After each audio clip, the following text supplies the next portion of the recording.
اللہ ہمیں اپنے علم سے امپریس نہیں کرنا چاہتا. اللہ بے نیاز ہے، اعلیٰ تعالی کبیر، بلند برتر ہے اس چیز سے کہ وہ لوگوں کے اوپینین کی فکر کرے.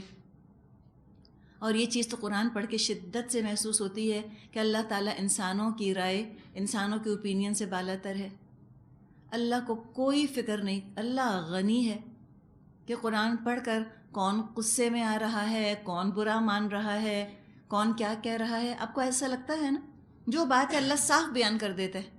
اللہ کو کوئی فکر، یا اللہ اس پریشر میں نہیں آیا کہ ہو اب بنی اسرائیل کو میں ایسے کہوں گا قرآن میں تو جوش لابی تو بڑی اسٹرانگ ہو جائے گی اور وہ تو بہت اریٹیٹ ہوگی، پھر وہ تو اعتراض کرے گی. آپ نے دیکھا اللہ غنی ہے، انڈیپینڈنٹ ہے، وہ بلند ہے، اس کو پرواہ نہیں کہ یہ کیڑے مکوڑے جیسے انسان کیا کہتے رہتے ہیں. کیا کر سکتے ہیں اللہ کا؟ تو اللہ نہ انسانوں کے اوپینین، انسانوں کی آراء سے متاثر ہے، نہ انسانوں کی آراء کے فیور میں وہ کام بات کرنا چاہتا ہے کہ میں ایسی بات کروں کہ بس سب میری واہ واہ کرتے رہیں. اللہ سے بھی بے نیاز ہے. اللہ کو اپنی واہ واہ نہیں چاہیے. وہ ہے ہی اعلیٰ، وہ ہے ہی بلند. ہمارے بلند کرنے سے بلند نہیں ہوگا، وہ ہے ہی بلند اپنی ذات میں، وہ ہم سے بے نیاز ہے. تو اسی طرح اللہ کو کوئی یہ طلب نہیں ہے کہ سب اللہ کے علم سے متاثر ہو جائیں.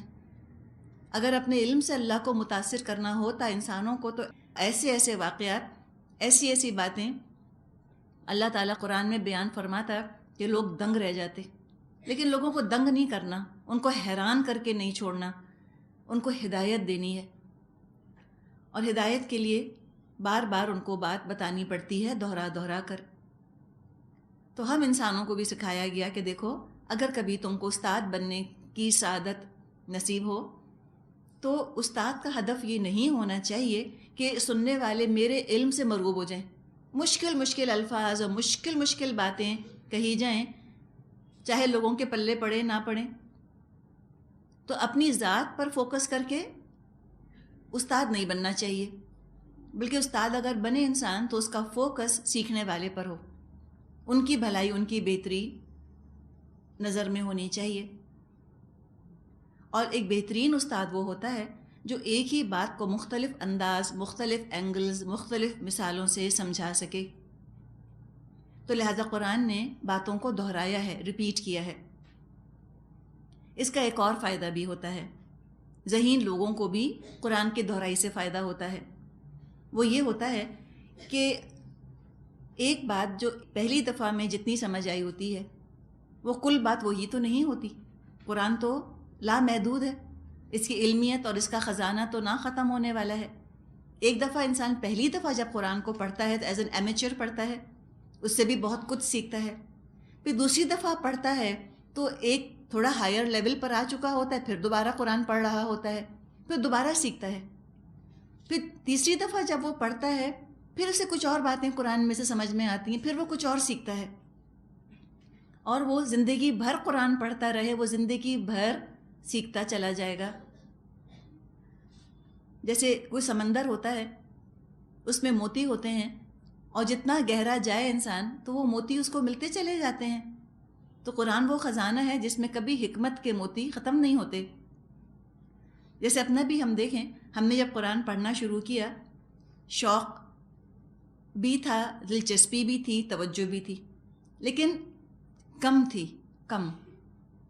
جب شروع کیا تھا. اور بہت سی ایسی باتیں تھیں جو سمجھ میں ہی نہیں آتی تھیں. اب جو اس کو پڑھتے گئے، آگے بڑھتے گئے، اپنی سمجھ میں اور اپنے فہم میں بھی اضافہ ہوا. جس نے 10 مہینے یا 11 مہینے قرآن پڑھ لیا، اس کا سمجھ کا، فہم کا لیول کچھ نہ کچھ تو بلند ہوتا ہے. اب آج ایک بالکل نیا انسان آ کر بیٹھ جائے تو بہت سی چیزیں جن کے بارے میں اب ہم بات بھی نہیں کرتے، وجہ یہ ہے کہ وہ سمجھ میں آ چکی، وہ اس کو نہیں سمجھ میں آئیں گی، وہ اسے کنفیوز کریں گی. تو لیول ڈیفرنٹ ہو جاتا ہے. اور جتنی دفعہ قرآن کو پڑھا جائے، ایک نئی گہرائی، نئی حکمت دریافت ہوتی ہے جو پہلے نہیں تھی. اسی طرح عمل کے لیے بھی مسلسل قرآن کو پڑھنا، قرآن کو دہرانا ضروری ہے. اس لیے کہ علم تو بہرحال تیزی سے آ جاتا ہے، عمل رفتہ رفتہ بدلتا ہے. عمل بدلنے کی صلاحیت آہستہ آہستہ آتی ہے. عمل کا وزن اٹھانا زیادہ مشکل کام ہے. مثال کے طور پہ ایک ویٹ رکھا ہوا ہے، اب آپ اس کے بارے میں جاننا چاہتی ہیں، وہ تو 10 منٹ میں کوئی بتا دے گا آپ کو، 5 منٹ میں بتا دے گا کہ یہ ویٹ اتنے کلو کا ہے اور یہ فلاں ہے اور یہ فلاں چیز ہے. تو علم حاصل کر لینا نسبتاً کم وقت لینے والی چیز ہے. اب اگر آپ کو وہ وزن اٹھانا ہے، ویٹ لفٹنگ کرنی ہے، یہ پہلے دن کوئی 100 کلو نہیں اٹھا سکے گا. پہلے دن پتہ چل جائے گا اس کو کہ یہ 100 kg ہے، اس میں تو 1 سیکنڈ لگا، 2 سیکنڈ لگے، لیکن 100 kg اٹھانا اٹھاتے اٹھاتے تو وقت لگے گا. تو علم حاصل کر لینا آسان ہے، علم کو عمل میں ڈالنا اس میں وقت لگتا ہے. تو اللہ تعالیٰ بھی رفتہ رفتہ ہم پر بوجھ ڈالتا ہے. اگر پہلے ہی دن سب کچھ ہم پر سارے حقائق آشکارا ہو جائیں قرآن کے، شاید ہم اس کو سنبھال نہ پائیں. تو رفتہ رفتہ بار بار دہرانے سے، بار بار پڑھنے سے قرآن کی سنجیدگی، اس کی سیریسنس انسان کے اوپر کھلتی چلی جاتی ہے. لیکن ان تمام چیزوں کے لیے ضروری یہ ہے کہ انسان میں سیکھنے کی چاہت ہو اور طلب ہو، سیکھنا چاہ رہا ہو. جو نہیں سیکھنا چاہتا، صرف اعتراض کرنا چاہتا ہے، تو ایسا انسان قرآن کے اس انداز تعلیم کو ہی تنقید کا نشانہ بنا لیتا ہے. کہتے یہ کیا قرآن ہے کہ بار بار وہی قصہ، بار بار وہی قصہ. وہ فرار کا راستہ بنا لیتے ہیں. وہ کہتے ہیں تو بہت ریپیٹیٹیو ہے. بعض لوگ کہتے ہیں قرآن سن کر ہمیں ڈپریشن ہونے لگتا ہے، ہمیں آخرت کا اور قبر کا خیال آتا ہے اور ہم یہ سننا نہیں چاہتے. یہی بات فرمائی وما یزیدہم الا نفورا. کچھ لوگوں کی تو نفرت میں، ان کی فرار ہی میں اضافہ ہو گیا. نفرا کا مطلب ہوتا ہے بھاگ جانا، نون فا را. اور جس چیز سے نفرت ہوتی ہے اس چیز سے دور بھاگا جاتا ہے. تو نفرت کے لیے بھی یہ لفظ استعمال کیا گیا ہے اور بھاگنے کے لیے بھی. جتنی بات قرآن کی واضح ہوتی چلی جاتی ہے اتنی بعض لوگوں کو ضد ہوتی چلی جاتی ہے قرآن سے، اس لیے کہ وہ قرآن کی کامیابی کو اپنی شکست سمجھ رہے ہوتے ہیں. قرآن کی ضد میں آئے ہوتے ہیں نا، قرآن کی مخالفت پر جم گئے ہوتے ہیں. جتنا جتنا قرآن اپنی تعلیمات واضح کرتا چلا جاتا ہے دلائل سے اور ثبوت سے، اتنا زیادہ ان کو چڑ اور نفرت ہوتی چلی جاتی ہے اور دور بھاگتے چلے جاتے ہیں.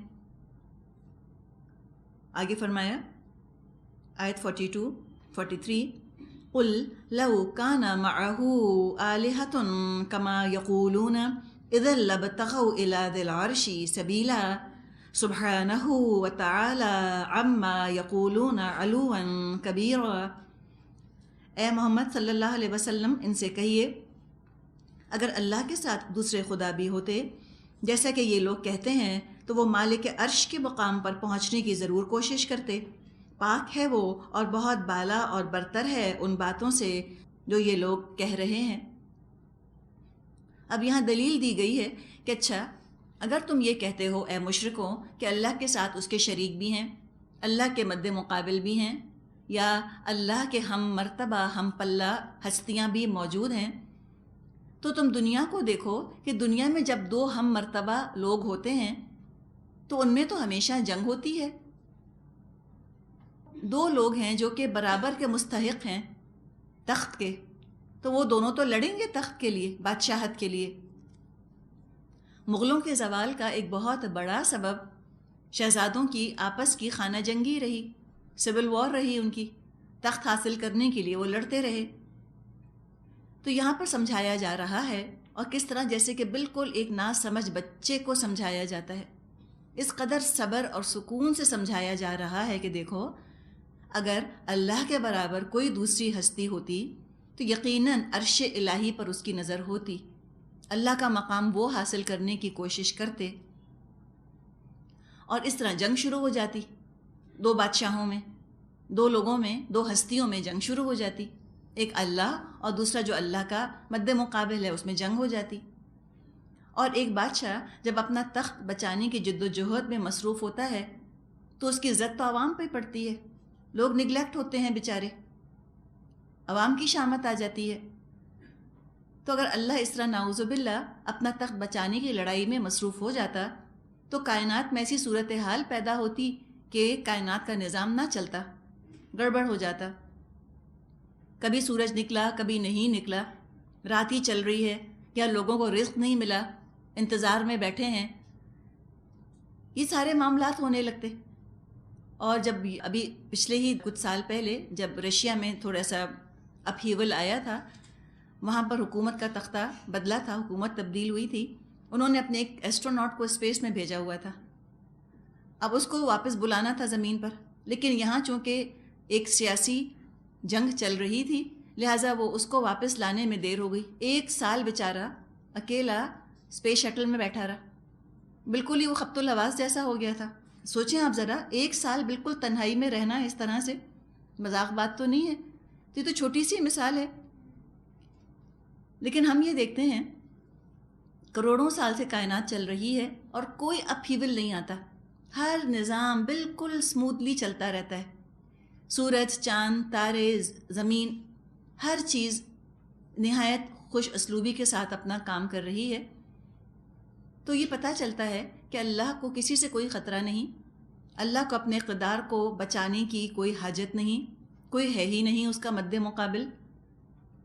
اور اللہ کے کاموں میں کسی اور کے دخل اندازی تو دور کی بات، کسی کی مرضی بھی شامل نہیں ہے. کوئی 2 اوپینینز نہیں ہیں جو مل کر کائنات کو چلا رہے ہوں. ایک ہی خالق ہے اور وہی مالک ہے، باقی سب مخلوق ہیں اور اپنے مقام پر قائم ہیں. ان کے بارے میں فرمایا آیت 44، تسبحوا له السماوات السبع والارض ومن فيهن وَإِن مِّن شَيْءٍ إِلَّا يُسَبِّحُ بِحَمْدِهِ وَلَكِن لَّا تَفْقَهُونَ تَسْبِيحَهُمْ إِنَّهُ كَانَ حَلِيمًا غَفُورًا. اس کی پاکی تو ساتوں آسمان اور زمین اور وہ ساری چیزیں بیان کر رہی ہیں جو آسمان اور زمین میں ہیں. کوئی چیز ایسی نہیں جو اس کی حمد کے ساتھ اس کی تسبیح نہ کر رہی ہو، مگر تم ان کی تسبیح سمجھتے نہیں. حقیقت یہ ہے وہ بڑا ہی بردبار اور درگزر فرمانے والا ہے. تو فرمایا کہ اللہ کی پاکی بیان کرتے ہیں، جو بھی کچھ ہیں، جو بھی ہیں آسمانوں میں، جو بھی ہیں زمین میں، اور اللہ کی وہ حمد بھی کرتے ہیں، تسبیح بھی کرتے ہیں اور اللہ کی حمد بھی کرتے ہیں. ہر تعریف کے قابل صفت اللہ میں موجود ہے. اللہ ہر عیب سے، اور یہ ہر تعریف والی چیز جو اللہ میں موجود ہے اس کا اقرار کرنا حمد ہے. دوسرے ہم کہتے ہیں کہ اللہ پاک ہے، یعنی ہر برائی سے، ہر عیب سے، ہر کمی سے، ہر کمزوری سے اللہ تعالیٰ پاک ہے. تو ہم اس کی تسبیح کرتے ہیں، پاکی بیان کرتے ہیں. تو تسبیح اور حمد یہ دونوں چیزیں مل کر اللہ تعالیٰ کا مقام واضح کر دیتی ہیں. تو فرمایا کہ انسان تو انسان، آسمانوں اور زمین میں جو کچھ ہے وہ سب اللہ کی حمد، اللہ کی تعریف کرتا ہے. اور ہمیں روایات میں ایسے واقعات ملتے ہیں. امام بخاری میں عبداللہ بن مسعود رضی اللہ عنہ سے روایت ہے کہ ہم کھانے کی تسبیح کی آواز سنتے تھے جب وہ کھایا جا رہا تھا. کھانا بھی اللہ کی حمد، اللہ کی تسبیح کر رہا تھا. صحیح مسلم میں روایت ہے جابر بن سمرہ رضی اللہ عنہ سے، نبی اکرم صلی اللہ علیہ وسلم نے فرمایا، میں مکہ مکرمہ کے اس پتھر کو پہچانتا ہوں جو بعثت سے پہلے مجھ کو سلام کرتا تھا، اور میں اب بھی اس کو پہچانتا ہوں. یعنی اللہ کے رسول کو بھی کائنات کی مخلوق پہچانتی تھی. ایک دفعہ آپ نے اپنی مٹھی میں کنکریاں لیں، کنکریاں سمجھتے ہیں، پیبلز. آپ نے اپنی مٹھی میں پیبلز لیے اور ان پیبلز کی حمد، ان کی بنبناہٹ صحابہ نے سنی کہ کس طرح وہ اللہ تعالیٰ کی تسبیح کر رہی ہیں. ابھی تسبیح کیسے ہے، آواز کیسے ہے، ہر چیز کی کوئی نہ کوئی ساؤنڈ تو ہے. ایٹم کی بھی کوئی نہ کوئی ساؤنڈ ہے جو وہ کیپچر کر لیتے ہیں. اب کس طرح وہ الیکٹرانز جو ہیں وہ گھوم رہے ہیں نیوکلیس کے گرد، ایک تو اپنے عمل سے اللہ کی تسبیح کر رہے ہیں، یعنی جہاں اللہ نے اس الیکٹران کو رکھ دیا وہ وہاں قائم ہے، ہلتا نہیں وہاں سے. بالکل اسی طرح وہ جو آواز ان کی آتی ہے، کیا پتہ وہ ان کی تسبیح ہو، وہ ان کی حمد ہو. اگر سائنس ثابت نہ کر سکی تو کیا بڑی بات ہے. علم الابدان سے پتہ نہ چلا تو کیا ہوا، علم الادیان نے ہم کو بتا دیا کہ ایسا ہے. لیکن اتنا پتہ چلا کہ تسبیح اور حمد کی فضیلت بہت ہے. صحیح مسلم میں حدیث ہے، نبی اکرم صلی اللہ علیہ وسلم نے فرمایا، الحمد للہ تملأ المیزان وسبحان اللہ والحمد للہ تملانی ما بین السماوات والارض. ترجمہ ہے کہ کلمہ سبحان اللہ میزان کو نصف بھر دیتا ہے، اور جب انسان الحمدللہ کہتا ہے تو یہ میزان کو پر کر دیتا ہے اور زمین اور آسمان کے درمیان کی فضا کو بھر دیتا ہے۔ کتنے ہلکے ہیں نا سبحان اللہ الحمدللہ کہنا۔ تو زبان کی غذا کیا ہے؟ بولنا۔ وہ بولنا بھی تو چاہتی ہے، اگر ہم صحیح چیز اس کو بولنے کو دیں گے تو وہ صحیح چیز سے مطمئن ہو جائے گی۔ تو اللہ کے ذکر سے زبانوں کو انسان تر رکھے، سبحان اللہ والحمدللہ پڑھتا رہے، اٹھتے بیٹھتے آتے جاتے، سونے کے لیے لیٹے ہیں، گاڑی میں بیٹھے ہیں، کچن میں کام کر رہے ہیں، زبان سے انسان اللہ کا ذکر کرتا رہے۔ بخاری اور مسلم میں حدیث ہے، عن ابی ہریرہ قال قال رسول اللہ صلی اللہ علیہ وسلم من قال سبحان اللہ وبحمدہ فی یوم 100 مرۃ حطت خطایاہ وان کانت مثل زبد البحر۔ ابو ہریرہ روایت کرتے ہیں، اللہ کے رسول نے فرمایا، جس نے 100 دفعہ سبحان اللہ وبحمدہ کہا اس کے قصور معاف کر دیے جاتے ہیں، اگرچہ کثرت میں سمندر کے جھاگ کے برابر ہوں۔ کتنے بھی ہوں اللہ بخش دے گا۔ صحیح مسلم میں حدیث ہے، سئل رسول اللہ صلی اللہ علیہ وسلم ای الکلام افضل قال ما اصطفى اللہ لملائکتہ سبحان اللہ وبحمدہ۔ پوچھا گیا نبی اکرم صلی اللہ علیہ وسلم سے کلاموں میں کون سا کلام افضل ہے؟ آپ نے فرمایا وہ کلام جو اللہ نے اپنے ملائکہ کے لیے منتخب فرمایا، یعنی سبحان اللہ وبحمدہ۔ تو فرشتے بھی یہ تسبیح پڑھتے ہیں، تو جتنے بھی ہم سے ہو سکے ہم ضرور یہ تسبیح پڑھنے کی کوشش کریں۔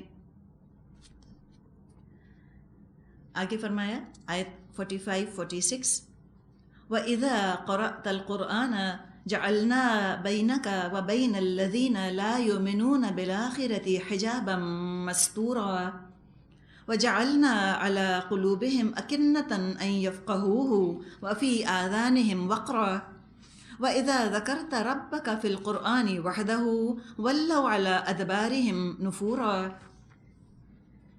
اے نبی صلی اللہ علیہ وسلم، جب آپ قرآن پڑھتے ہیں تو ہم آپ کے اور آخرت پر ایمان نہ لانے والوں کے درمیان ایک پردہ حائل کر دیتے ہیں اور ان کے دلوں پر ایسا غلاف چڑھا دیتے ہیں کہ وہ کچھ نہیں سمجھتے، اور ان کے کانوں میں گرانی پیدا کر دیتے ہیں، اور جب آپ قرآن میں اپنے ایک ہی رب کا ذکر کرتے ہیں تو وہ نفرت سے منہ موڑ لیتے ہیں۔ تو ذکر کیا جا رہا ہے حجاب کا، پردے کا، اور غلاف کا، اکنہ، کنن کی جمع ہے، کاف نون نون مادہ ہے، مراد ہے کوئی غلاف۔ اور ذکر کیا جا رہا ہے کانوں میں ثقل پیدا کر دینے کا، یعنی کہ آواز تو ہے لیکن کانوں کو سنائی نہیں دے رہی صحیح طرح سے۔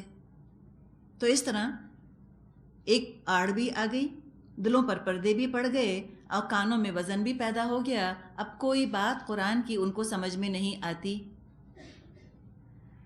اب اور اس کی وجہ کیا بتائی، کن کے ساتھ یہ معاملہ ہوتا ہے؟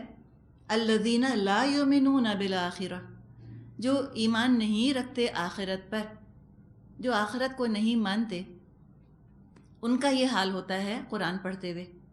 اور بات بالکل سیدھی ہے، بالکل سمجھ میں آنے والی ہے۔ آخرت کیا ہے؟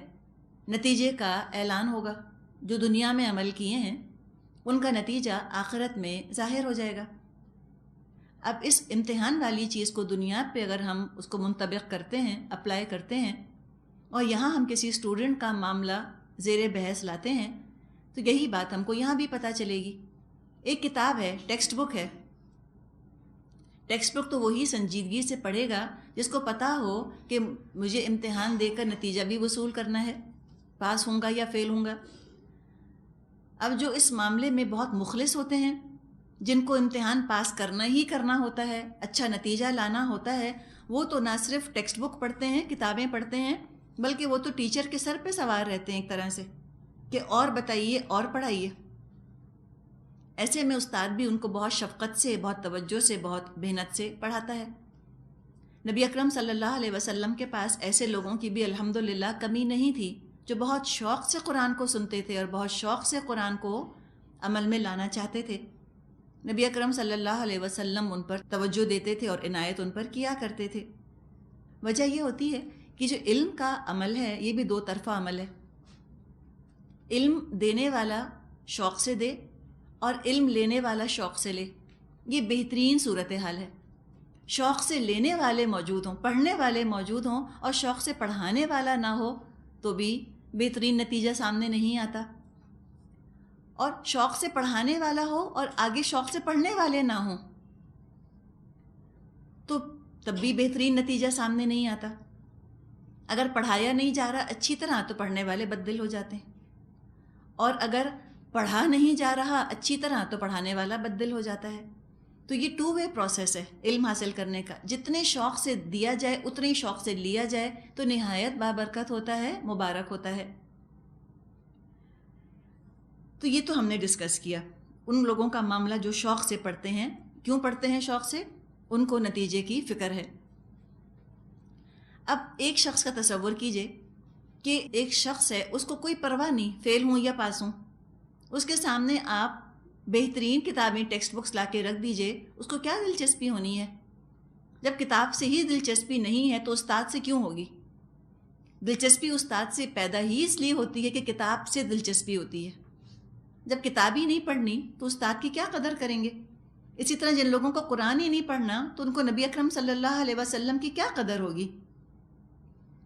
یہی بات بالکل آج کے منکر حدیث کے لیے بھی ہے۔ کہتے ہیں وہ انکار حدیث ہے، دراصل انکار قرآن۔ اگر وہ قرآن کے ساتھ مخلص ہوتے کبھی نبی اکرم صلی اللہ علیہ وسلم کی حدیثوں پر حملہ نہ کرتے۔ جو قرآن کے ساتھ مخلص ہوگا وہ ضرور ہی نبی اکرم صلی اللہ علیہ وسلم کے ساتھ بھی مخلص ہوگا۔ اب جس کو آخرت کی جواب دہی کا کوئی خوف خطرہ نہیں، وہ قرآن میں دلچسپی کیوں لے؟ بے رغبتی ہوگی۔ قرآن کی مجلس میں اگر کہیں نہ کہیں سے وہ آ بھی گیا تو قرآن کی مجلس میں موجود ہوتے ہوئے بھی اپنے ہی خیالات کی دنیا میں کھویا رہے گا، سنتے ہوئے بھی نہیں سنے گا، فزیکلی پریزنٹ، مینٹلی ایبسنٹ، خالی ہاتھ آیا خالی ہاتھ چلا گیا، وقت ضائع کرنے کے سوا کچھ نہ ملا۔ ایسے ہی لوگ ہوتے ہیں جو کہ سالوں سال قرآن پڑھنے کے بعد بھی 1 انچ اپنے طریقے سے نہیں ہٹتے۔ کیوں نہیں ہٹتے؟ لوگ کہتے ہیں تو اتنے عرصے سے قرآن سن رہے ہیں، یا یہ فلاں انہوں نے تو پورا قرآن کا کورس کر لیا، کیوں نہیں بدلے؟ بیٹھے تھے آ کر، کانوں سے آواز ٹکرائی تھی، they listened, they did not comprehend، سمجھ نہیں آیا، یا بس سن لیا، سننے کا حق نہ ادا کیا۔ بات جو ہے وہ کانوں سے ٹکرا کر واپس چلی گئی، اسی کے ذہن میں کانوں میں کچھ اور آوازیں گھوم رہی ہیں، کچھ اور فکروں میں ملوث ہیں، کوئی انٹرفیئرنس ہے جو کہیں سے آ رہی ہے۔ اور بالفرض اگر کوئی بات کانوں سے گزر کر دل تک پہنچ بھی جائے تو دل میں حق کی قبولیت کا جذبہ ہی نہیں۔ کانوں کے اندر ثقل ایسا ہے، چلو وہ دور اگر ہو گیا، کانوں میں گرانی نہیں ہے، اور بات اگر دل تک پہنچ گئی تو دل جو ہے وہ تو غلاف میں لپٹا ہوا ہے، بات سمجھ میں ہی نہیں آتی، پہلے ہی سوچ لیا کہ ہم سے نہیں عمل ہوتا، یہ ہم نہیں کر سکتے۔ اور اگر یہ 2 باتیں ہیں کہ بات کانوں سے بھی نہیں ٹکرا رہی اور دل بھی اس کو ایبزارب نہیں کر رہا، پھر تو ظاہر ہے پردہ ہی پردہ ہے۔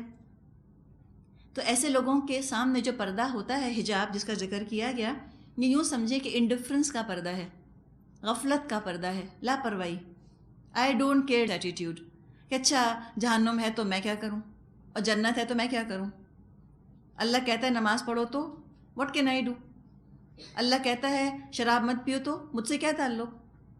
انڈیفرنٹلی قرآن سنتے ہیں بعض لوگ، ایک شان بے نیازی سے، تو قرآن اثر نہیں کرتا ان کے اوپر۔ قرآن تو سب سے اعلیٰ ہے، وہ کیا شان اپنی دکھائیں گے جو قرآن کی شان ہے؟ جو قرآن کے سامنے جھک کر نہیں آتا، قبولیت کے لیے نہیں آتا، قرآن اس پہ اثر نہیں کرتا، اور قرآن کو پرواہ بھی نہیں ایسے لوگوں کی۔ قرآن عام کتاب تو ہے نہیں، زندہ کتاب ہے۔ جو جھک کر آئے گا، جو ماننے کے لیے آئے گا، ہدایت پالے گا، جو اکڑ کر آئے گا، منوانے کے لیے آئے گا، وہ یہ چیز اس کا اپنا رویہ حجاب بن جائے گا۔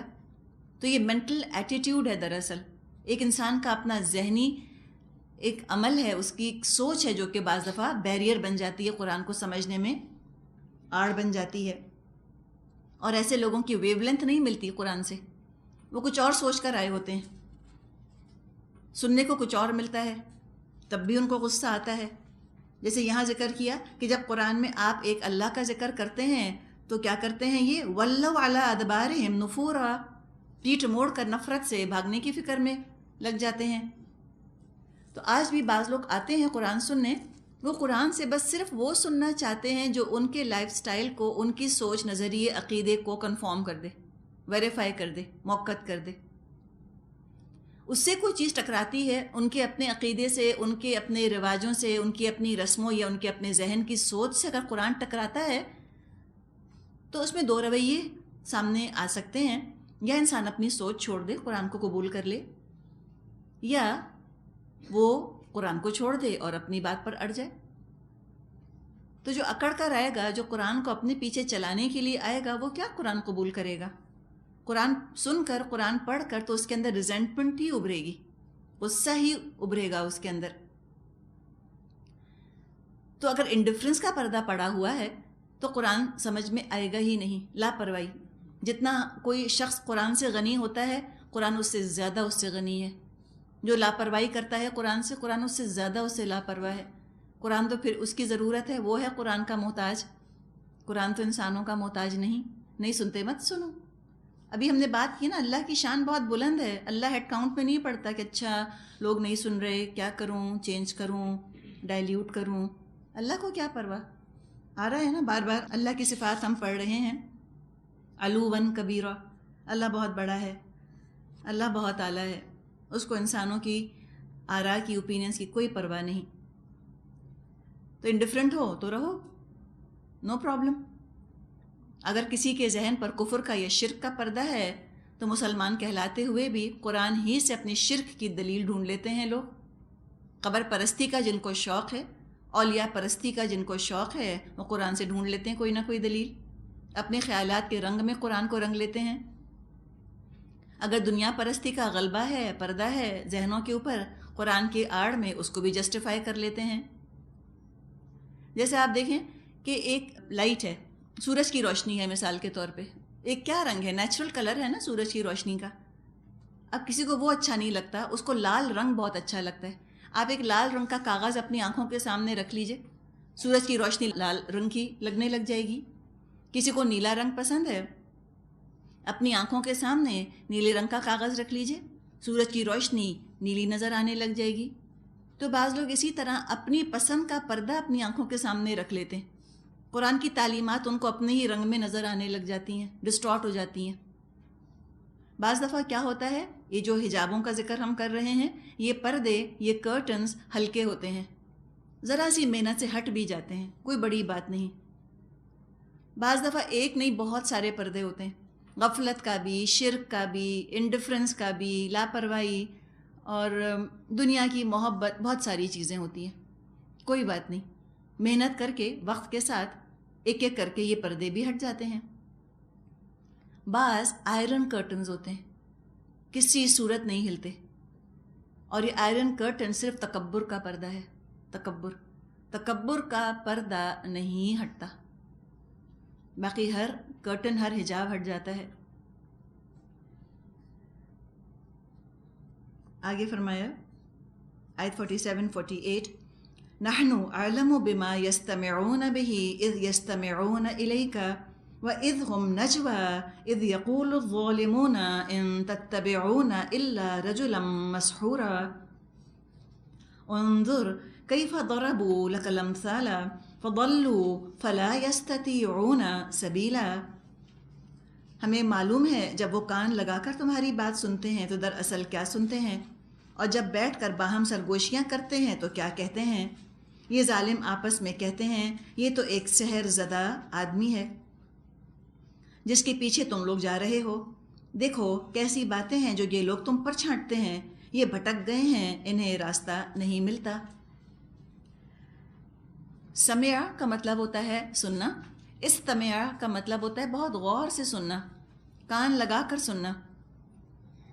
قریش مکہ یا منافق یا یہود کے سردار بہت غور سے بات تو سنتے تھے، لیکن چونکہ ابھی صورت بنی اسرائیل مکی صورت ہے، ابھی ہم بات کرتے ہیں مکی دور ہی کی، جس میں کہ قریش مکہ موجود تھے، مکہ کے سردار وہاں موجود تھے۔ تو وہ آ کر بات غور سے تو سنتے تھے. غور سے کیوں سنتے تھے؟ ایک تو قرآن کی کشش ہے. کسی کو قرآن اچھا لگے یا برا لگے، اس کے اپنے خیالات اس کے اپنے لائف سٹائل سے ٹکرائے یا نہ ٹکرائے، بہرحال قرآن ہے بڑا پاورفل، اپیل بہت ہے اس کی. آ کر وہ سنا تو کرتے تھے، اور نبی اکرم صلی اللہ علیہ وسلم کی باتوں میں سچائی کا اور حق کا وزن تھا، اور وزن اور حق تو اپنا اثر رکھتا ہے. ذرا جس نے بھی تعصب کا پردہ ہٹایا اس کو غور سے سننے نے بہت فائدہ دیا،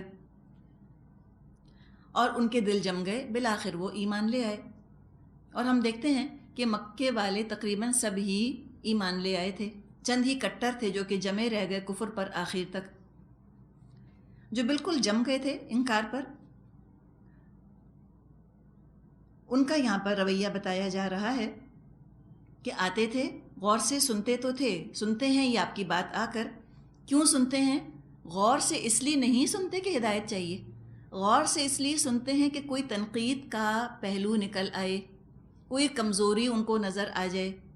یا یہ غور سے سنتے ہیں پھر نکل کر کیا کرتے ہیں؟ اذ ہم نجوا، پھر نجوا کرتے ہیں.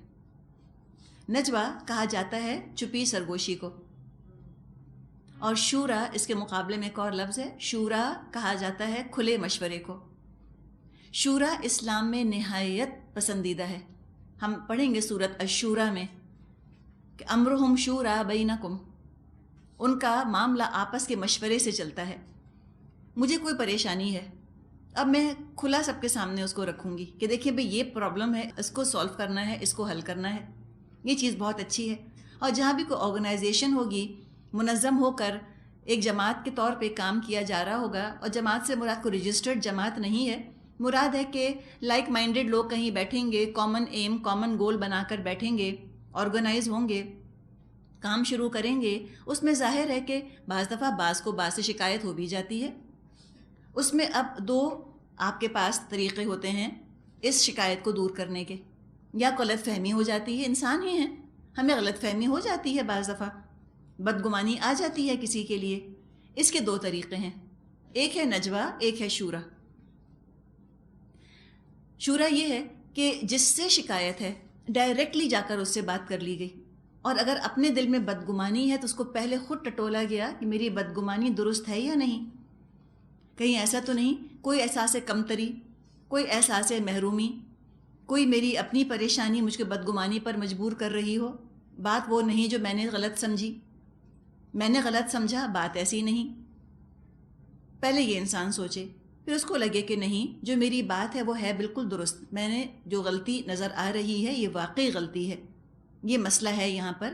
تو کھلی شورا کرے، ڈائریکٹلی براہ راست اس شخص تک اس بات کو لے کر جائے کہ دیکھیے یہ مسئلہ ہے، یہ چیز پسندیدہ ہے. اسلام اس طرح لوگوں کے گلوں کو آوازوں کو بند نہیں کرتا.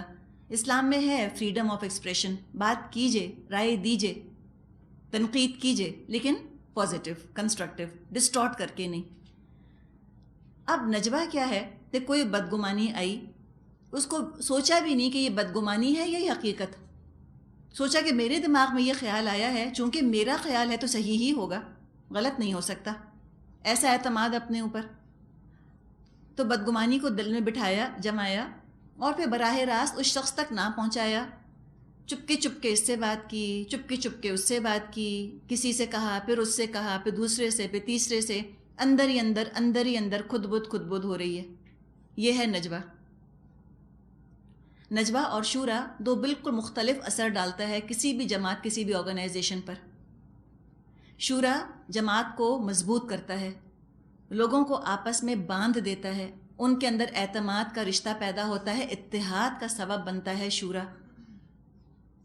اور نجوا یہ بد اعتمادی کی فضا پیدا کر دیتا ہے لوگوں کے درمیان، یہ افتراق کا سبب بنتا ہے، اختلافات پیدا ہوتے ہیں، اتحاد پارا پارا ہوتا ہے، لوگ پھٹنے لگتے ہیں، ڈرنے لگتے ہیں ایک دوسرے سے.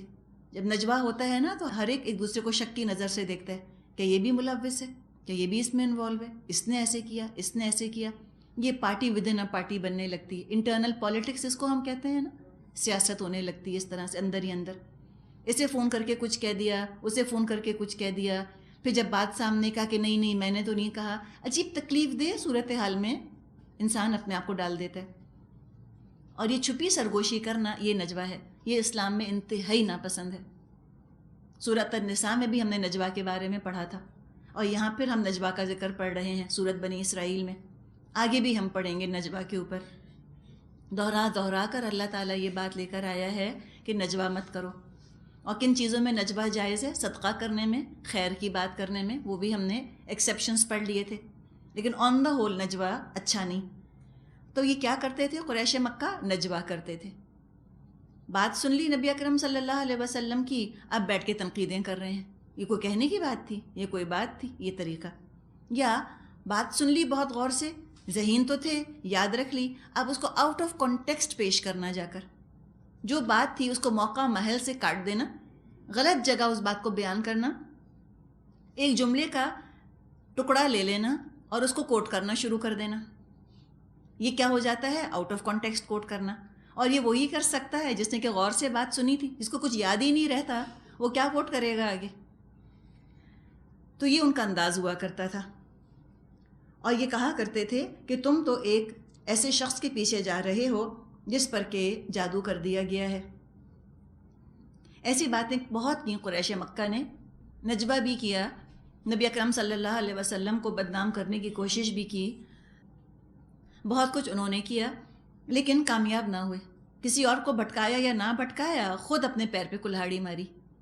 تو نجوہ کرنے والا یہ سب سے بڑا اپنا دشمن ہوتا ہے، وہ ہی کٹ جاتا ہے.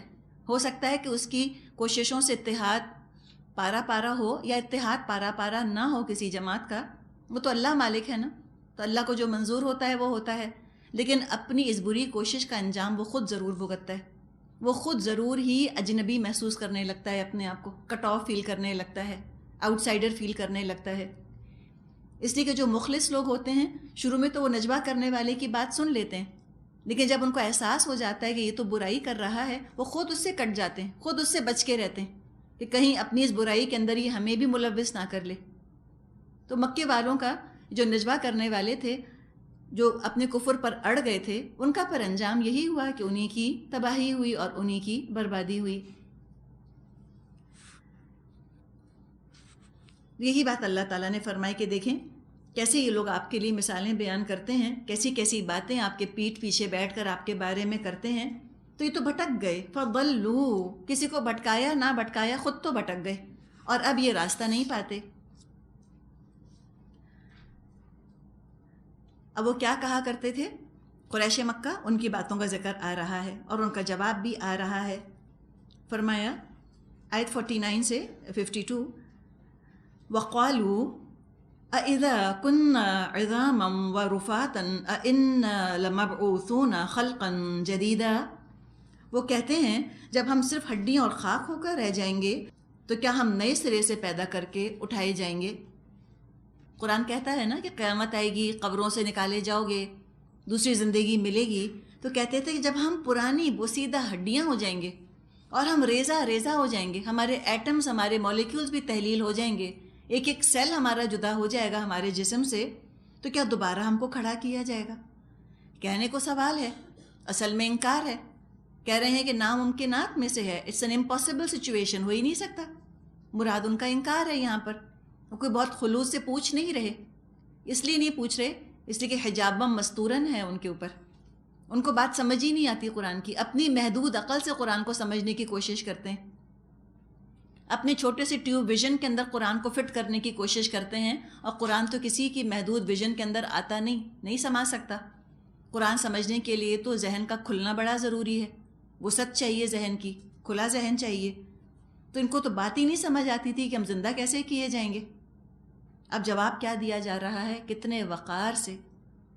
فرمایا قل کونوا حجارۃ او حدیدا، ان سے کہو تم پتھر یا لوہا بھی ہو جاؤ، تب بھی اٹھائے جاؤ گے. یہ پتھر کی بات بڑی دلچسپ ہے. فاسلز بن جاتے ہیں نا، فاسلز پتھر ہی تو ہوتے ہیں.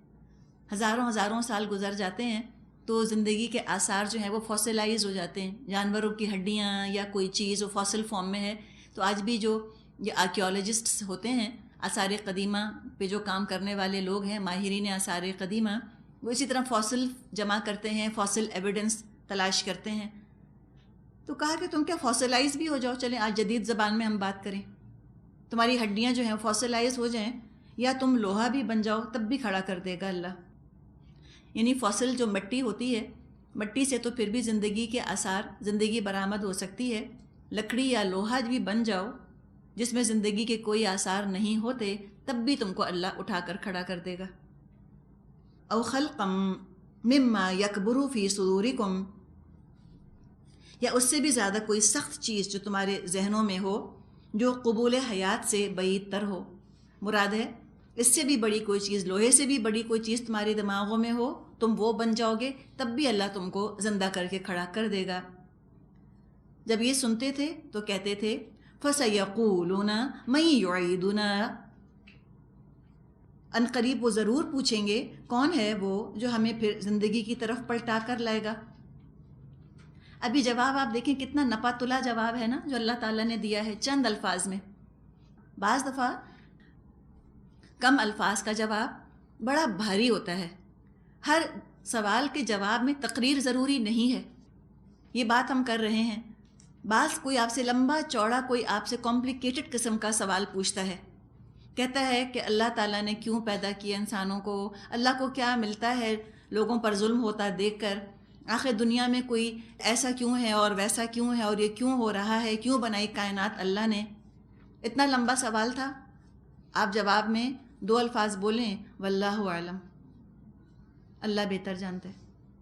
آپ اس میں دیکھ رہی ہیں وزن، بجائے کہ آپ ریسرچ شروع کر دیں اور آپ ایک لمبی تقریر اس کو سنائیں، کوئی فائدہ نہیں.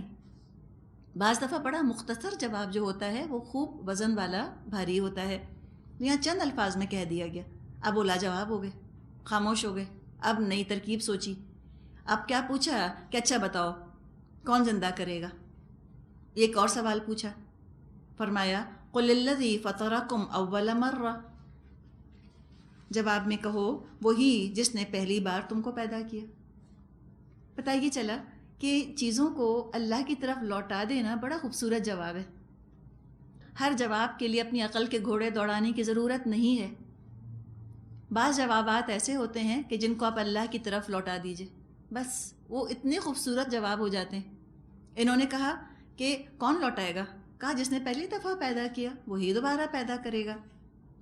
اب کیا ہوا؟ پھر لاجواب ہو گئے. فَسَيُنْغِضُونَ إِلَيْكَ رُؤُوسَهُمْ، وہ سر ہلا ہلا کر اب پوچھیں گے. ینغضون کا جو لفظ آ رہا ہے، انغاز الف نون غین الف ضاد، اس کا مطلب ہوتا ہے سر کو اوپر سے نیچے ہلانا. جیسے کوئی جواب سن کے انسان کہتا ہے اچھا، غور کرنے کا سا انداز ہوتا ہے نا، جیسے ہم بہت غور کر رہے ہیں. فَسَيُنْغِضُونَ إِلَيْكَ رُؤُوسَهُمْ، ان قریب اپنے سروں کو ہلائیں گے، اچھا یوں سوچیں گے. وَيَقُولُونَ، پھر کہیں گے مَتَىٰ، کب ہوگا. اگر یہ سر ہلانا سمجھ کا سر ہلانا ہوتا تو آگے چپ ہو جاتے. ان کو فکر پڑ جاتی ہے اپنی کہ زندہ ہوں گے تو اللہ کو کیا منہ دکھائیں گے. جس کو منہ دکھانے کی فکر ہوتی ہے اللہ کو، وہ چپ ہو جاتا ہے بیچارہ، زیادہ سوال نہیں پوچھ سکتا کب ہوگا کیسے ہوگا. وہ تو فکر میں پڑ جاتا ہے عمل کی، انہیں فکر ہی کوئی نہیں. ایک اور سوال پوچھا مَتَىٰ، بتاؤ کب ہوگا. قل، کہہ دیجئے عسیٰ ان یکون قریبا، ہو سکتا ہے کہ ان قریب ہی ہونے والا ہو. تو انتہائی سنجیدگی کے ساتھ چند الفاظ میں ان تمام سوالات کا، جن کا کہ کوئی جواب نہیں تھا، ان کا جواب دے دیا گیا. فرمایا آیت 52، یوم یدعوکم فتستجیبون بحمدہ وتظنون ان لبثتم الا قلیلا، جس روز وہ تمہیں پکارے گا تو تم اس کی حمد کرتے ہوئے اس کی پکار کے جواب میں نکل آؤ گے، اور تمہارا گمان اس وقت یہ ہوگا ہم بس تھوڑی ہی دیر اس حالت میں پڑے رہے. یعنی ان کو ارجنسی دلائی جا رہی ہے کہ دیکھو مہلت بہت کم ہے، وقت بہت تھوڑا ہے، عمل کر لو، زیادہ لمبے چوڑے سوالات کے چکر میں نہیں پڑو، بعض لوگ سوال جواب کی خاطر کرتے بھی نہیں، صرف اپنی عقل، اپنی ذہانت کی دھاگ بٹھانے کے لیے سوال کرتے ہیں کہ look at us how intelligent we are. کیا ہم دور کی کوڑی لائے ہیں، کیا سوال ہم کو سوجا ہے، تم کو تو خیال بھی نہیں آیا ہوگا کہ ایسا سوال بھی ہو سکتا ہے.